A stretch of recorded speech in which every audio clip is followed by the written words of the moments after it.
The best way to teach people critical thinking is to teach them to write. And I made this little thing that I put online. It steps people through the process of writing. Because what's happened now, it's very hard to teach people to write because it's unbelievably time intensive. And like marking a good essay, that's really easy. Check A. You did everything right.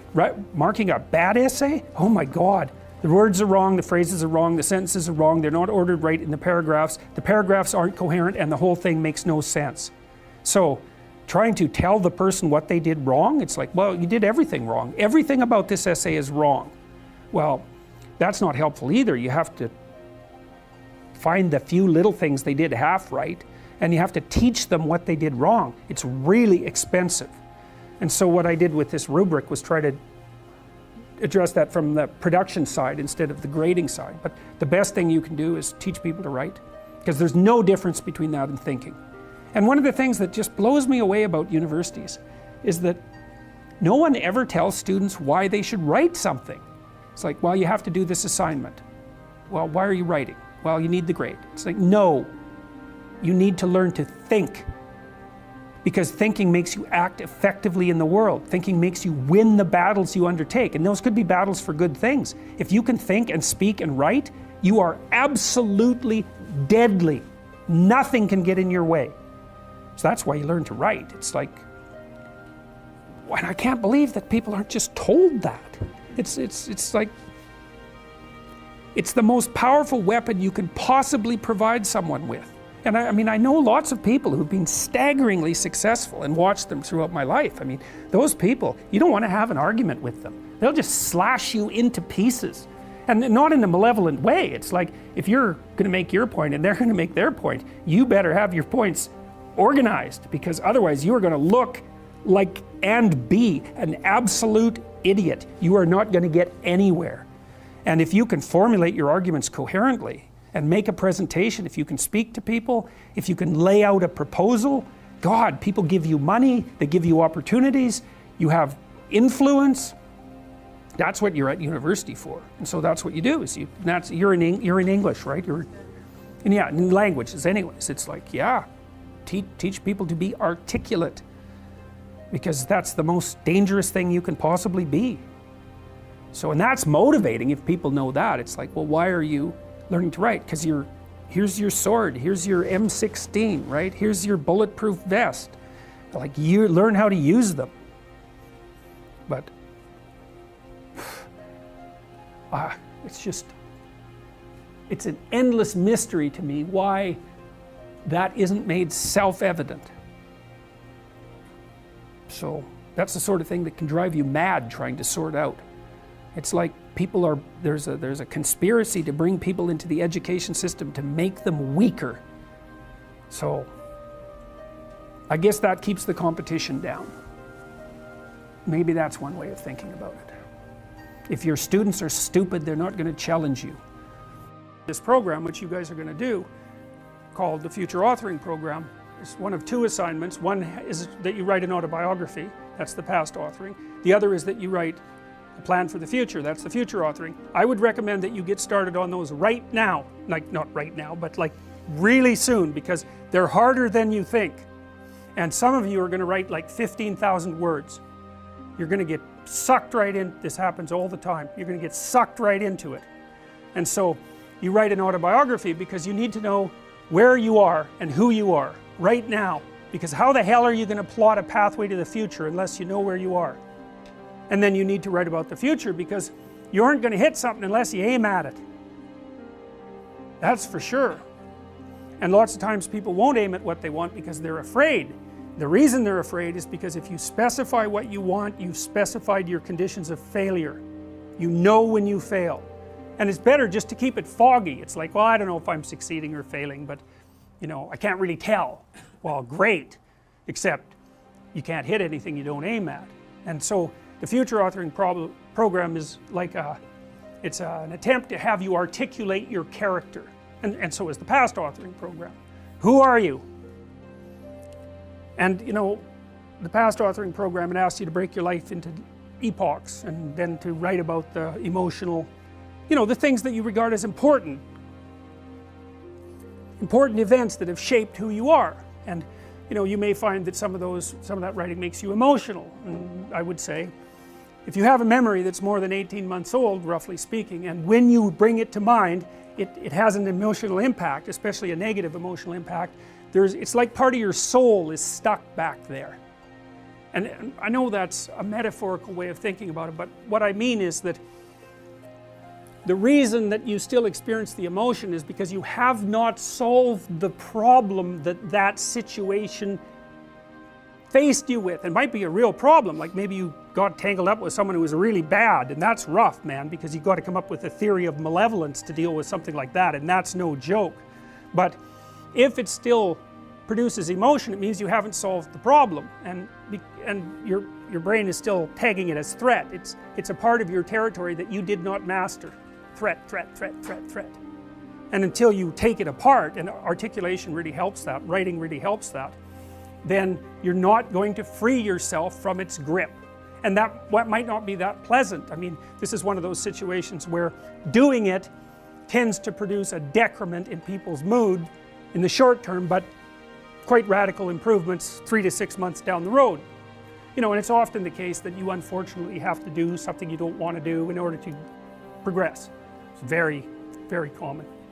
So, and the future authoring program asks you about different dimensions of your life, like, because you can think of yourself as a personality inside your head, but you're nested in systems that transcend you, and they're just as real as whatever's in your head. It's like, well, what do you need for life? Well, that's pretty easy actually. Some friends, that's a good thing. Intimate relationship, that's a good thing. A family, either the one you're going to produce or the one that you come from, where people to some degree love and care for one another. That's a good thing to work on. You need some plan for your career. You've got to fit in somewhere that people regard as important and that they'll trade with you so that you can live.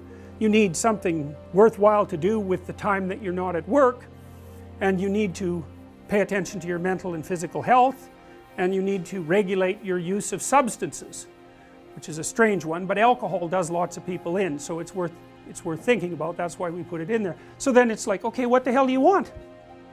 What do you want from your friends? What do you want from your family? What do you want from your career? If you could have what you wanted, and that's what the program asks you, 3 to 5 years down the road, you get to have what you want. Now, I'm assuming that you're going to approach this like, reasonable adults and not like 13-year-old dreamers. I think I want the most expensive yacht in the world. It's like, fine, but that isn't really what it's supposed to be. More concentrating on your character. And so then it asks you to write for 15 minutes without thinking too much about grammar or sentence structure, any of that, about what your life could be like 3 to 5 years down the road if you were treating yourself like someone you cared for and you were helping them figure out what they wanted.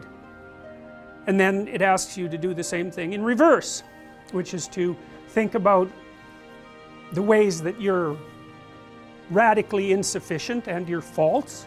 And everyone knows this, I think, maybe not, but everyone has a sense of if they were going to degenerate, how they would do it.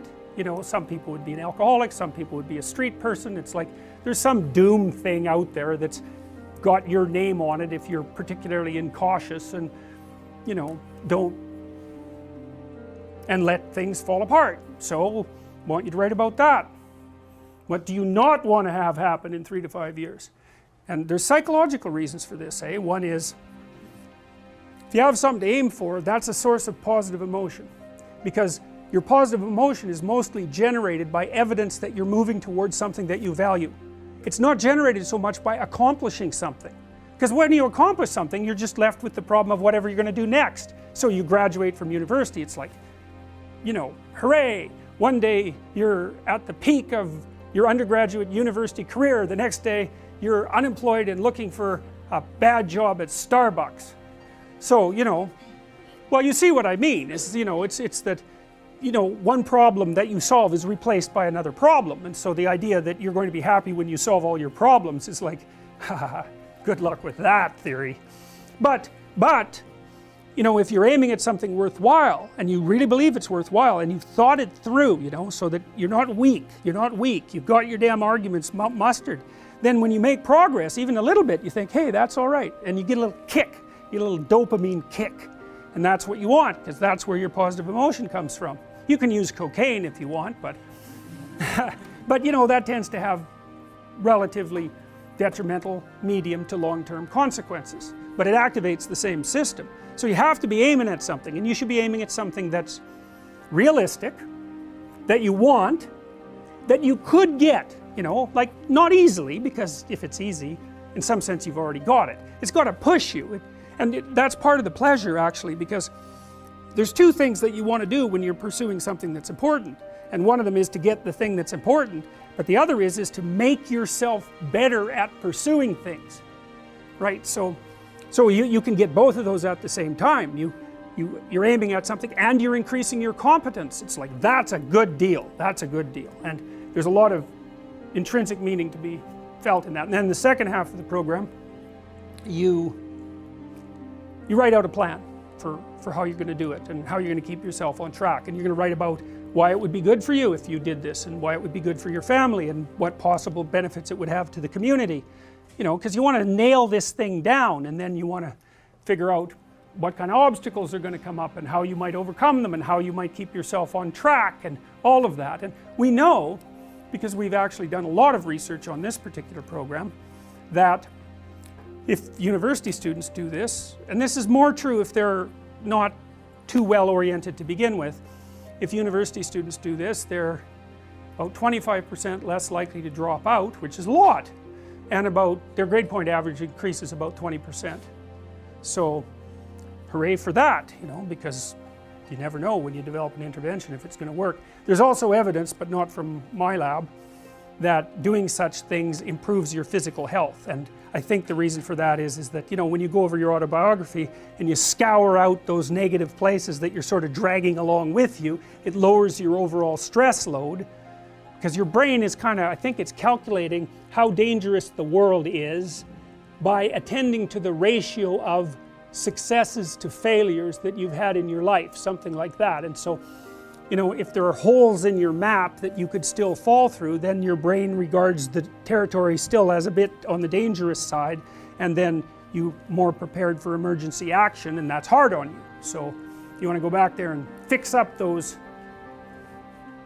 experiences to the degree that you can.